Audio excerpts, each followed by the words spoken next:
Hello everyone and welcome to the Trade Ideas Live Trading Room recap for Thursday, the first day of March, March the 1st. My name is Barry Anderson, moderator of your trading room. This is the email address you can use for any questions you may have for me.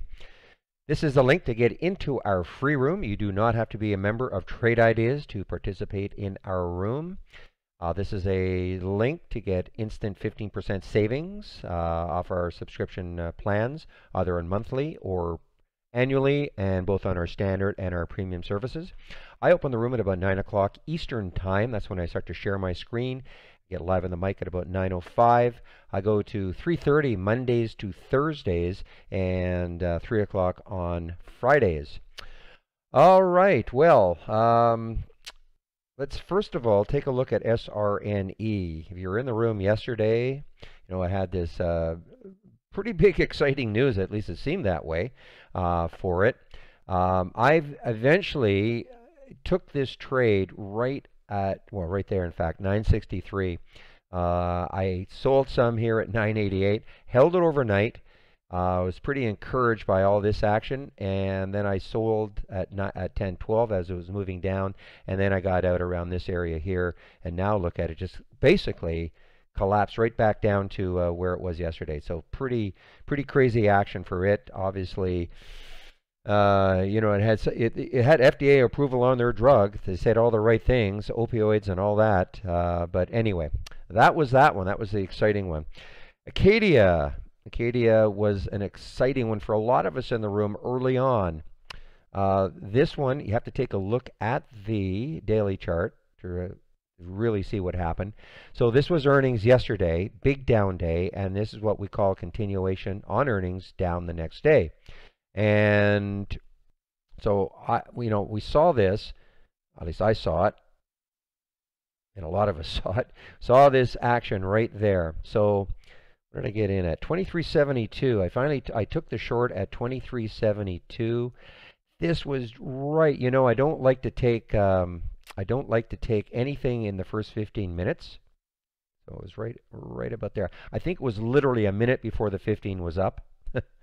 I usually like to see things settle down, but you know what? This kept moving down and down. There wasn't whippy at all.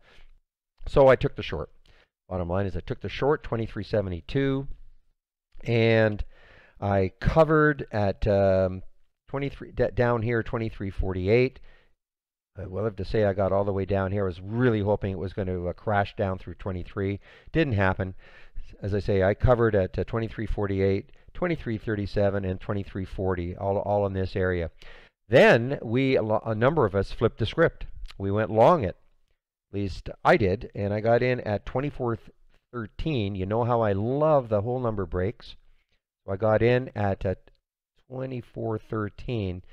By this time, though, for me, I was in what I call scalp mode. I was just seeing too much choppiness in a lot of things I was looking at. So I was in full-blown scalp mode. Basically, what I mean by that is that if I get into something and it pops almost immediately, I'm going to take some out because I was anyway, trying to get whipped around in a few things. So decided to get out of that one. What did I sell it at? 2434. So no great shakes. It was just up here, and then when it came back down, I got out. Have to look at U.S. Steel. Now, these are the sort of things that can happen. Now, the market. This is the pre-market action for U.S. Steel and most of the steels. All right. So the White House said, of course, and it's been out there for a long time, the rumor has been out there for a long time, that they're going to impose a 25% tariff on steel and 10% on aluminum. So they again reiterated, and I think a lot of people were expecting that they would actually come out with the news today, like final, okay, we're definitely doing it, putting it into law, etc., etc. So this was the pre-market action for U.S. Steel, and then look what it did, and then all of a sudden, kaboom, and that's when the reports started coming out that, well, you know what, we're going to do it, but it may not be today. And so that happened. And then I can't tell you exactly why this one. I think again the White House says, well, maybe we're not going to do it today. I'm making this up a little bit. Maybe we're not doing it today, but we're definitely going to do it. So you can see how emotional some of these things can be. Holly was in this one, AKS, right there. at 554. This is a steal play. You know, on this candle it was moving up, and then all of a sudden that news came out that maybe they're not going to do it today. So, you know, got destroyed on the trade. Now it moved right back up again. So I shied away from that one because it's just too emotional. I mean, too much stuff can come out of the White House and say, well, okay, you know, we're going to do it, but maybe, in fact, I think the word is that they're going to do it Monday, but who knows? Maybe they say, well, no, it's going to be Wednesday. And so anyway, these are the sort of things I don't like to trade because it's when you can get intraday news like that, can just basically kind of ruin your trades. Let's see what else. I mean, this is just, I'm crying in my soup about this one, PDCO. For whatever reason, I mean, first of all, this had a horrible day. All right, this is the pre-market action. This stock is down $8 right now, down a lot in the pre-market. I was actually looking, and there's nothing underneath. I mean, if you look at the daily chart on this, there's really, I mean, look at this. If I look left, I don't even know what I'm going to see, but I don't think there's any support. So look at the huge gap down. It gapped down. Oh, 38.86, 38. Okay, the 200-day is up here, but the thing is that it really looked, well, obviously incredibly weak. I wanted to short this one around here actually on a, I think it was a 24 break or a 23 break. Never really did it. It actually popped up. Then it broke down through 24 again, and for whatever reason, they just wouldn't fill me. You know, my broker would not fill me. I was even saying in the room, I know the uptick rule was in effect on it, but I think the bid was something like 23. I'm going to say 23.93, 23.94. I went in at 23.90, so actually 3 cents under the bid to short it. Still could not get a fill, even though there were a lot of orders going in at the ask.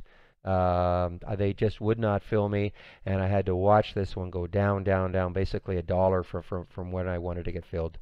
It happens, you know, nothing you can do about it. So anyway, that's really about it. I want to get back into the room and see if I can pick up some shorts. The SPY is you know, pretty weak right now.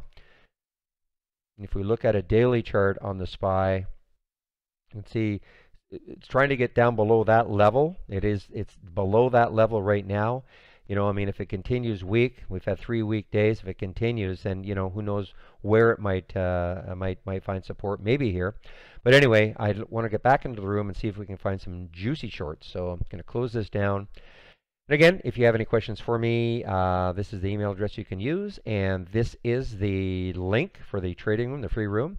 This is a subscription link, and I'll open the room tomorrow at about 9 o'clock Eastern Time. I get live on the mic at about 9:05. I share my screen all day long. So hope everybody has a great night and evening, and we'll see you in the trading room tomorrow. Bye-bye.